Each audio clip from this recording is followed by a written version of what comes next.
फैज़ाबाद में जीअं त 2 दिसंबर जे हवाले सां जेको टोपिन जो कारोबार आहे कीअं आहे छो त टोपिन वारनि खां कुझु सवाल जवाब कयूं त आम ॾींहंनि में तव्हांजो कारोबार कीअं आहे ऐं सिंधी सकाफ़ती दिहाड़े जे हवाले सां तव्हांजे कारोबार में केतिरो फ़र्क़ु अचे थो अचो त सवाल कयूं।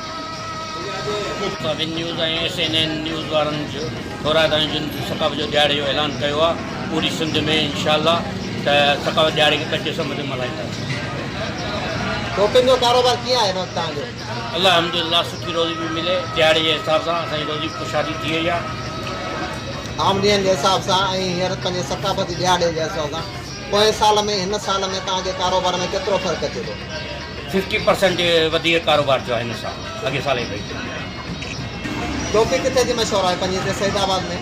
सैदाबाद जी टोपी पहिरें नंबर ते मशहूरु आहे उन खां पोइ भुजकी जी टोपी मशहूरु आहे जानपुर जी टोपी मशहूरु आहे ऐं उमरकोट जी टोपी मशहूरु आहे पर पहिरें नंबर ते सैदाबाद जी टोपी मशहूरु आहे। अच्छा सैदाबाद में टोपिन ठाहिण वारा जेके मज़दूर आहिनि कारीगर आहिनि हुनरमंद आहिनि उहे किथे जा ॿाहिरि जा या हिते पंहिंजे तरह जा? हिते पंहिंजे पसकरदाई आहे जीअं ॻोठनि बकर जमाली आहे अगरोड़ा हुआ मीन लाखो आहे या पुराणी सैदाबाद आहे पीर झंडो आहे।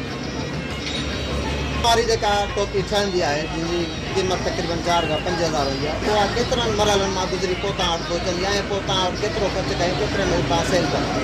टोपी हीरनि वारी हुजे खणी रुमाली हुजे 11 मरहलनि मां गुज़रंदी आहे पोइ असांजी ईंदी आहे 400 खां वठी टोपी शुरूआत थींदी आहे 10,000 रुपए ताईं टोपी हूंदी आहे जेका पोइ उन हिसाब सां पंहिंजी रोज़ी रखी ऐं सेल कंदा आहियूं।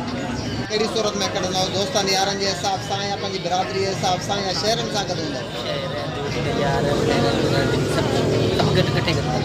तव्हां हिन ईद जे ॾिहाड़े खे ईद जो ॾिहाड़ो थी सघे थो सिंधियुनि जी हिकिड़े क़िस्म जी ईद आहे तव्हां अॻे बि मल्हाई आहे हिन साल तव्हांखे कुझु वधीक ख़ुशी महसूसु थी रही आहे या अॻु में? न हिन साल तमामु वधीक ख़ुशी महसूसु कहिड़ी वजह आहे हुन जी?